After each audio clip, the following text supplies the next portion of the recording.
Hi అండి. నేను ఇప్పుడే స్కూల్ నుంచి అయితే వచ్చాను. ఎందుకు అటు గార్డెన్ వైపు చూద్దామని చూస్తే ఆ అరటి చెట్టు వంగిపోయి ఆ గెలంతా కూడా వంగిపోయి ఇలా పడిపోయిందండి. సరే ఏంటా అనుకుంటే అది బరువు ఎక్కువ మొయ్యలేక ఆ విధంగా అయితే వంగిపోయింది. చాలా పెద్ద గెల వేసింది అన్నమాట. అందువల్ల పాప మా చెట్టు బాగా బరువు మొయ్యలేక అది వంగి ఇటు సైడు మన సైడే పడిపోయింది అన్నమాట. సరే ఇంకేం చేద్దాం, ఇంకా అవన్నీ తీసేసి తీసేస్తాను. తీసేసి రేపు స్కూల్లో మా పిల్లలకి ఇద్దాం అనుకుంటున్నాను.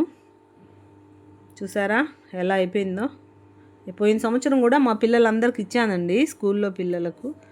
రేపు కూడా ఇంకా అది పనిగా తీసుకెళ్ళి ఇద్దాము అనుకుంటూ ఉన్నాను మా స్కూల్లో పిల్లలందరికీ.